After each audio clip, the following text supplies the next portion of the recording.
Derecho, audioclase.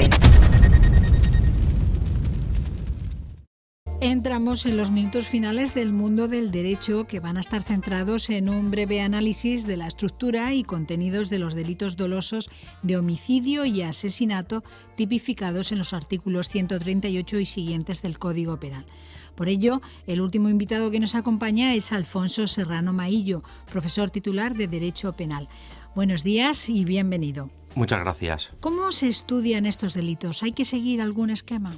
Bueno, con estos delitos se comienza la llamada parte especial del derecho penal. Hay varias formas de estudiar la parte especial.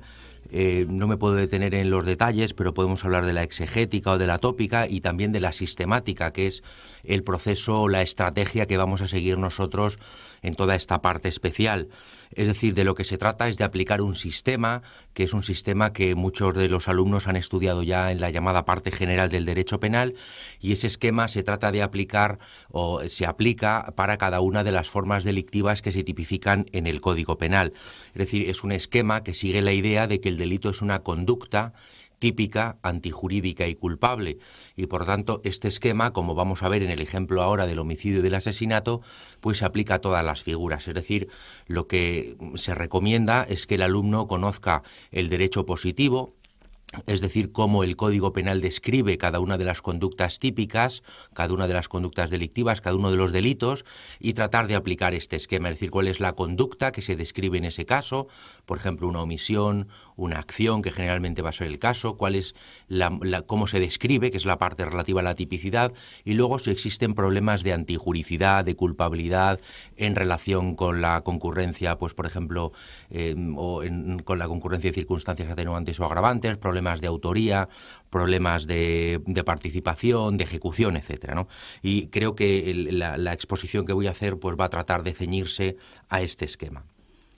En el Código Penal del 95 se cambió la estructura del Código Penal y ahora esta parte especial, que quizá entre paréntesis deberíamos decir que es muy probablemente la parte más importante del derecho penal, porque en la misma se describen, como he venido diciendo, los tipos delictivos de nuestro ordenamiento jurídico.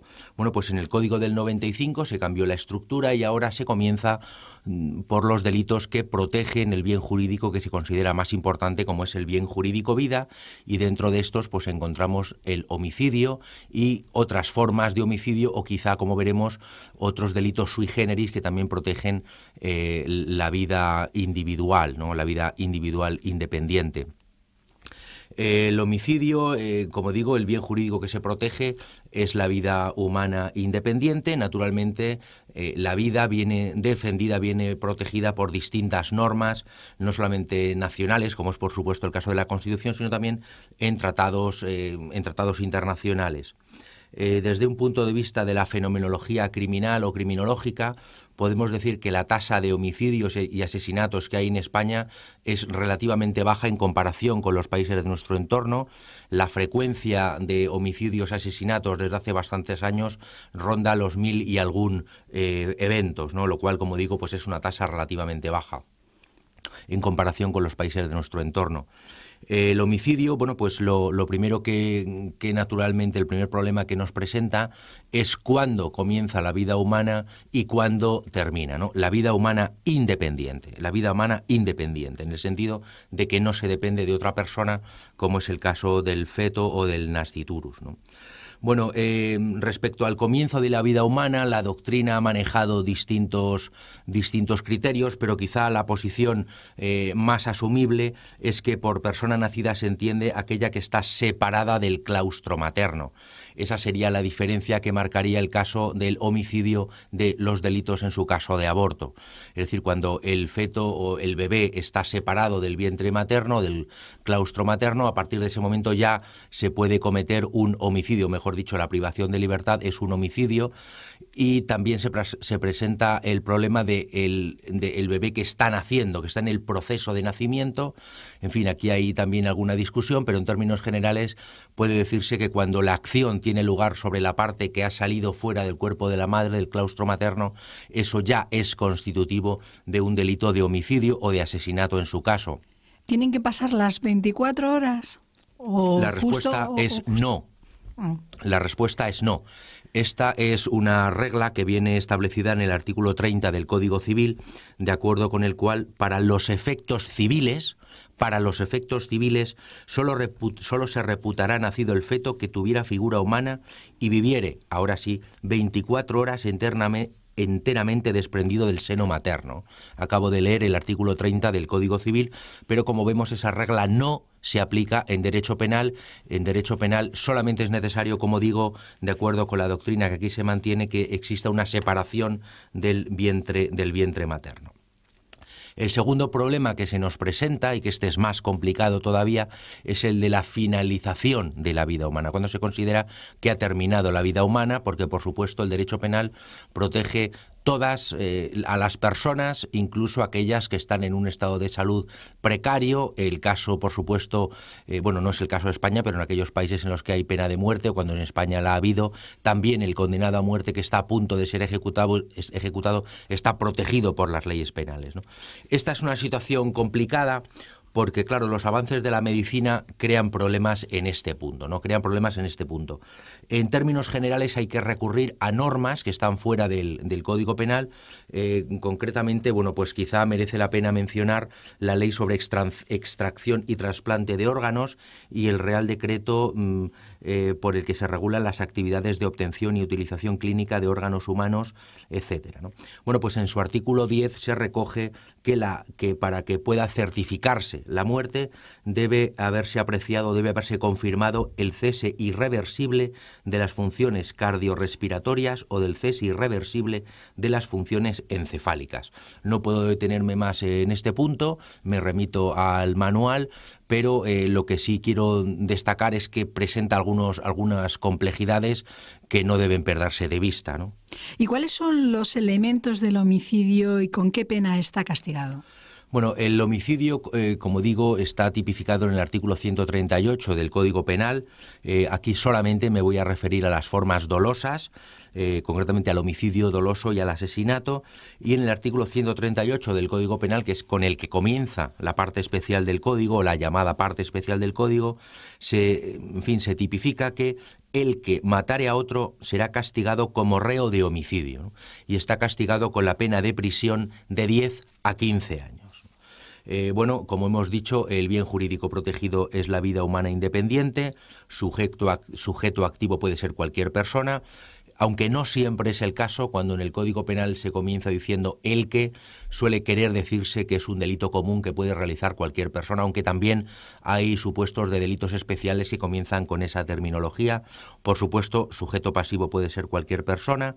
La acción viene determinada por el hecho de matar a otro, ¿no? Recordemos este esquema de una conducta típica, antijurídica y culpable, pues la acción viene determinada por el hecho de matar a otro. Tiene que existir, como otro de los elementos de este tipo de lo injusto, tiene que existir una relación de causalidad entre la acción y el resultado, y hay algunos supuestos en los que falla esta relación de causalidad o se rompe este vínculo causal.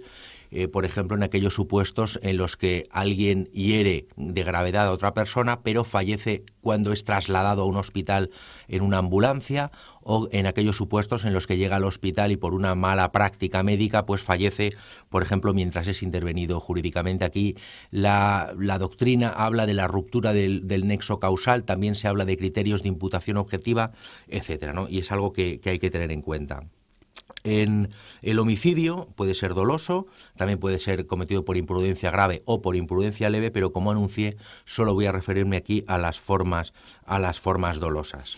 ¿Cómo se sabe que alguien realmente quería matar y no simplemente, por ejemplo, lesionar? Muy bien, una pregunta muy interesante y muy importante también para toda nuestra disciplina. El dolo es el conocimiento y voluntad de realización de los elementos objetivos del tipo, y además de eso, en el homicidio se requiere el ánimo de matar, ¿no? Lo que se llama el animus necandi, que es distinto del animus laedendi, que es la intención de lesionar. Y claro, aquí nos planteamos con que en la práctica puede haber problemas muy serios para poder demostrar que efectivamente existe dolo y que efectivamente existe este ánimo de matar y no, por ejemplo, como muy bien ha comentado usted, el ánimo solo de lesionar. Y esto es importante para toda la disciplina porque en la misma nosotros nos fijamos en cuestiones que tienen una naturaleza jurídico-penal sustantiva y por lo tanto no nos planteamos tanto problemas de prueba. Efectivamente, los problemas de prueba son decisivos en el derecho en general y en el derecho penal en concreto, y por eso pues muy diversas personas, por ejemplo el caso de mi padre, Alfonso Serrano Gómez, pues insisten en que sería deseable que se estudiase a la vez el derecho penal sustantivo y, por ejemplo, el derecho procesal penal, ¿no? Por lo tanto, en estos casos los jueces tienen a veces dificultades para valorar cuándo esto se da, y bueno, lo que ocurre es que tienen que fijarse en elementos objetivos. A través de elementos objetivos es a través de los cuales se puede inferir cuál era la voluntad que tenía el sujeto, ¿no? Por ejemplo, la sentencia de 6 de mayo de 2002 pues incide en algunos de estos criterios, ¿no? Por ejemplo, las relaciones que había entre agresor y víctima, por ejemplo, las actitudes que se observaron antes de los hechos, por ejemplo, el instrumento que se ha utilizado para matar a la otra persona, por ejemplo, hacia dónde iban dirigidos los golpes con ese instrumento, etcétera, ¿no? A través de todas las expresiones que pudo proferir el agresor, tanto durante el hecho como a continuación, a través de todos estos hechos objetivos, el juez tiene que intentar determinar si efectivamente hubo dolo de matar y concretamente si hubo este animus necandi, ¿no? Por lo tanto, a veces es complicado. También el homicidio, naturalmente, puede producirse a través del llamado dolo eventual.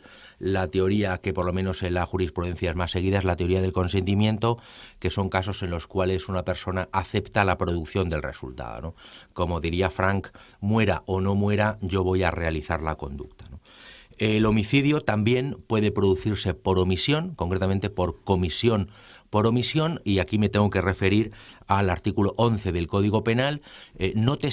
Nótese que lo llamativo o lo específico de estos delitos de comisión por omisión o de omisión impropia es que vamos a imputar un resultado, por ejemplo, la muerte de alguien, a una persona que no ha actuado. Es decir, se asume o se imputa un resultado a una inacción, a una omisión. Y por tanto esto representa la profunda especificidad que tienen estos delitos de omisión impropia, ¿no? Bueno, en el artículo 11 se especifica, es un artículo que también ha sido objeto de un gran debate doctrinal y ha recibido numerosas críticas, pero en términos generales en este artículo se exige que la persona a la cual se va a imputar la muerte de otro ostente una posición de garante. Es decir, no cualquier persona que no actúa es responsable de un homicidio, puede ser responsable de un delito de omisión del deber de socorro, por ejemplo, artículo 195 del Código Penal, pero para poder realizar un homicidio por omisión, mediante omisión, es decir, en comisión por omisión, se requiere esta posición de garante.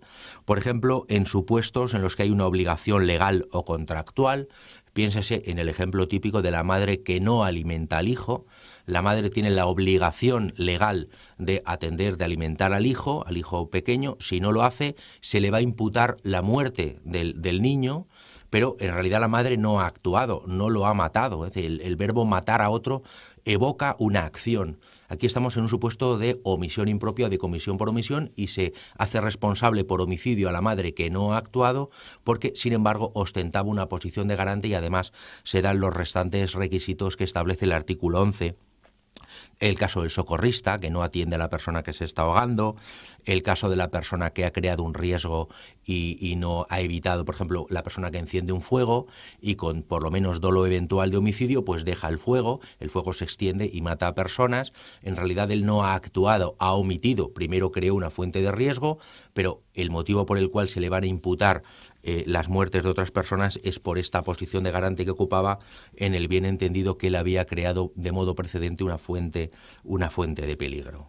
¿Presenta el homicidio especiales problemas en materia de causas de justificación, de formas de ejecución o de autoría y de participación?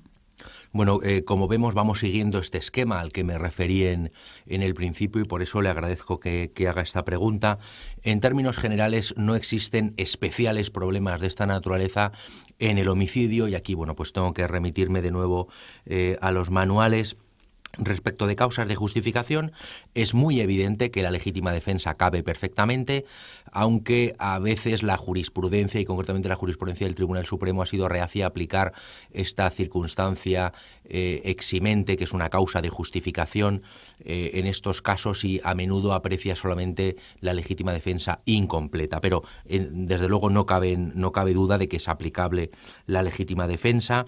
Es también probable que el estado de necesidad justificante sea aquí de aplicación y desde luego el cumplimiento de un deber o ejercicio legítimo de un derecho, oficio o cargo también son de aplicación en este supuesto. Aquí merece la pena llamar la atención sobre el hecho de que la actuación de los cuerpos y fuerzas de seguridad del Estado están sometidos a ulteriores requisitos y, por lo tanto, la actuación de la policía y de los demás cuerpos, Policía Nacional y demás cuerpos y fuerzas de seguridad del Estado, siguen un régimen que es algo más restrictivo respecto de la aplicación, en este caso, del cumplimiento de un deber o ejercicio legítimo de un derecho, oficio o cargo, ¿no? Los miembros de los cuerpos y fuerzas de seguridad del Estado han de actuar en todo momento ajustando su comportamiento a las exigencias de la ley y además observando los principios de necesidad en el uso de la fuerza y de proporcionalidad, ¿no? Por lo tanto, la posibilidad de aplicar estas causas de justificación a estos profesionales es algo más restrictiva. Respecto de las formas de ejecución, pues evidentemente cabe perfectamente la tentativa. Existe una discusión acerca de la tentativa inidónea. En general, en el artículo 16 del Código Penal español claramente se excluye que la tentativa inidónea sea punible, aunque, en fin, hay un cierto debate doctrinal al respecto. Por ejemplo, el caso en el que no existe un objeto material, el caso de la persona que ya ha fallecido y alguien, pues por ejemplo, entra por la noche en la vivienda y le dispara, pero esta persona ya había fallecido. Bueno, pues esto debe interpretarse, aunque también, repito, existen discusiones doctrinales, como es un caso de tentativa inidónea impune en el Código Penal del 95, no así en el Código precedente. Y bueno, por lo que se refiere a la autoría y participación, pues naturalmente en el homicidio cabe la autoría directa, la inducción, la cooperación, la complicidad, la cooperación necesaria, la provocación, conspiración, proposición, etcétera. Y aquí pues me remito al Código Penal y a los manuales también. Hasta ahora hemos hablado del homicidio, pero vamos a hablar también del asesinato.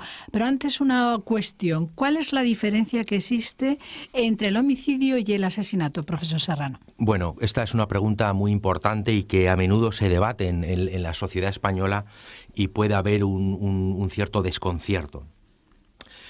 Fíjese usted, en el Código Penal del 95, en el título primero del libro segundo, se habla del homicidio y sus formas.